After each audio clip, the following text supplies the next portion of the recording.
ಮಾಡಿದ್ರು, ಯಾವಾಗ ನಿಮ್ ಊಟಿಗೆ ನೀನ್ ತಗೊಂಡಿರೋ ಪರ್ಸೆಂಟೇಜ್ಗೆ ಅಂತ ಬೈದಿರ್ತಾರೆ. ಆದ್ರೆ ಅವತ್ತು ಆ ವ್ಯಕ್ತಿ MA ಮಾಡಿದಾನೆ ಅಂತೇಳಿ ಆಮೇಲೆ ಕೂರಿಸ್ಕೊಂಡು ಮನೆಗೆ ಕರ್ಕೊಂಡು ಬರ್ತಾರೆ. ವಕೀಲಿ ವೃತ್ತಿ ಮಾಡ್ಬೇಕು ಅಂತ ಹೇಳಿ, ನಮ್ಮ ಶಿವಲಿಂಗಪ್ಪ ಸರ್ ವಕೀಲಿ ವೃತ್ತಿ ಮಾಡಿದ್ರಲ್ಲ, ಹಿಂಗೆ ಇವ್ರ ತರನೇ ವಕೀಲರಾಗ್ಬೇಕು ಅಂತ ಹೇಳಿ ಹೊರಡ್ತಾನೆ. ಶಿಕ್ಷಣಾಧಿಕಾರಿ ಹತ್ರ ಹೋಗಿ ನಿಂತ್ಕೊಂತಾನೆ. ಸರ್ MA ಮಾಡಿದೀನಿ ಸರ್, ನಾನು ನೆಕ್ಸ್ಟ್ LLB ಮಾಡ್ಕೊಂಡು ವಕೀಲರಾಗಿ ಪಕ್ಕ ದುಡ್ಡು ಮಾಡ್ಬೇಕು ಅನ್ಕೊಂಡಿದೀನಿ ಸರ್ ಅಂತ ಹೋಗಿ ನಿಲ್ತಾರೆ. ಆದ್ರೆ ಆ ಶಿಕ್ಷಣಾಧಿಕಾರಿ ಒಂದೇ ಮಾತು ಹೇಳ್ತಾರೆ, ನೋಡಪ್ಪ, ಧಾರವಾಡದಲ್ಲಿ ಮೊದಲು MA ವಿದ್ಯಾರ್ಥಿಯಾಗಿ ನೀನು ಹೊರಹೊಮ್ಮಿದ್ಯಾ, ನೀನು ವಕೀಲಿ ವೃತ್ತಿ ಮಾಡೋದಕ್ಕೆ ತುಂಬಾ ಜನ ಇದ್ದಾರೆ ಕಣಪ್ಪ.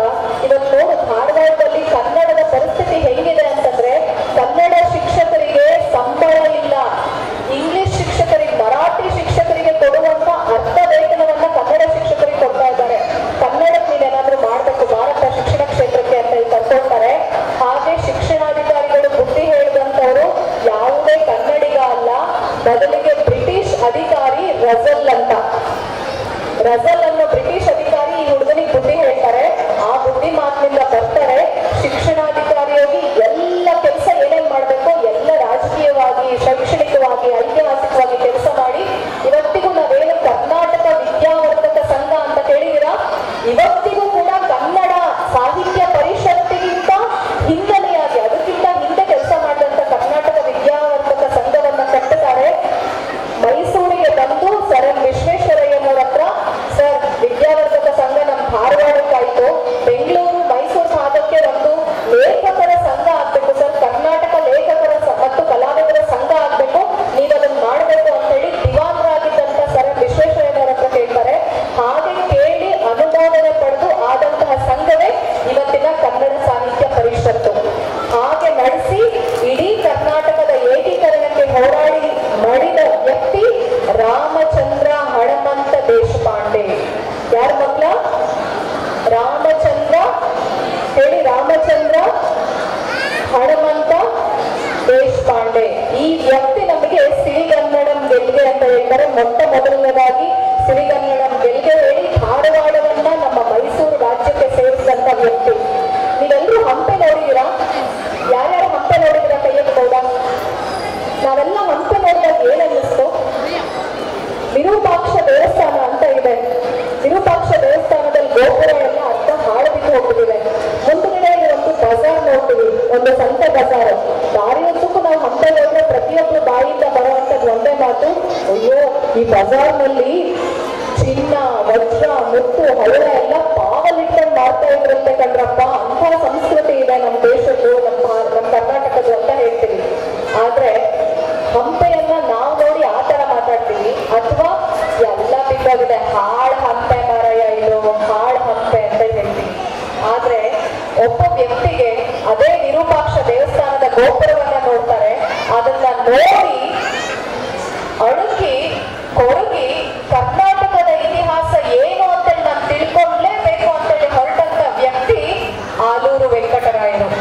ಕರ್ನಾಟಕದ ಕುಲಪುರೋಹಿತ ಅಂತ ಹೇಳಿ ತಿಳ್ಕೊಂಡು ಅಂತ ಹೆಸರು ಪಡೆದು ಕರ್ನಾಟಕ ಗತ ವೈಭವ ಅಂತೇಳಿ ಇವತ್ತಿಗೂ ಒಂದು ಚಾರಿತ್ರಿಕ ಪುಸ್ತಕ ನಮ್ಮ ಜೊತೆ ಇದೆ ಅಂತಂದ್ರೆ ಅದಕ್ಕೆ ಕಾರಣ ಆಲೂರು ವೆಂಕಟರಾಯರು. ಅದೇ ಹಂಪೆ, ಅದೇ ವಿರೂಪಾಕ್ಷ ದೇವಸ್ಥಾನ. ಅಮ್ಮಮ್ಮ ಒಂದೇ ಮಾತು, ಆ ವಿರೂಪಾಕ್ಷ ದೇವಸ್ಥಾನದ ಏಕೀಕರಣ ಆದ ನಂತರ ಮತ್ತೆ ಅಲ್ಲೇ ಹೋಗಿ ನಿಲ್ತಾರೆ. ಅದೇ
ಕೆಡಿಸ್ಕೊಳ್ತೀರ.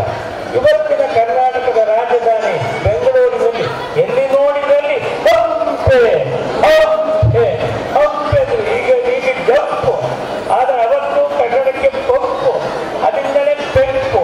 ಹಾಗಾಗಿ ಪಂಪ ರನ್ನ ಹಾಗಾಗಿ ಕೊನೆಗೆ ಕುವೆಂಪು ಕುವೆಂಪು ಅಲ್ಲಿವರೆಗೂ ಬಂದರು. ಅಂತಹ ಒಂದು ಸಂಸ್ಕೃತಿಯ ಈ ನಾಡಿನಲ್ಲಿ ಮಕ್ಕಳ ಸಾಂಸ್ಕೃತಿಕ ಕಾರ್ಯಕ್ರಮವನ್ನು ನಾವು ಕೂಡ ಆಲಿಸಬೇಕು.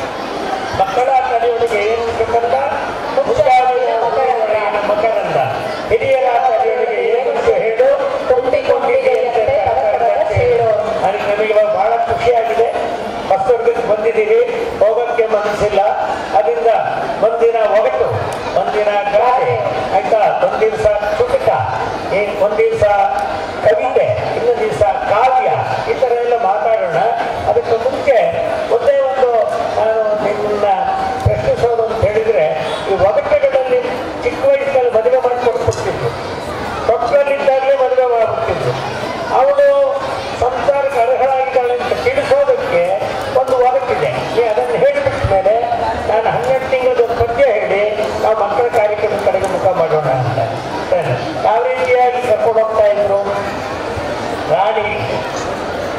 ಒಂದು ಒಗಟು ಅಂತಂದ್ರೆ ನಾವು ಪುಟ್ ಒಗಟು ಕೇಳಿದೀವಿ, ಆದ್ರೆ ಒಗಟಿನ ಮೂಲಕ ಒಂದು ಪತ್ರ ಬರೀಬಹುದಾ? ಒಂದು ಪತ್ರವನ್ನ ಒಗಟಿನ ತರ ಬರೀತಾರೆ.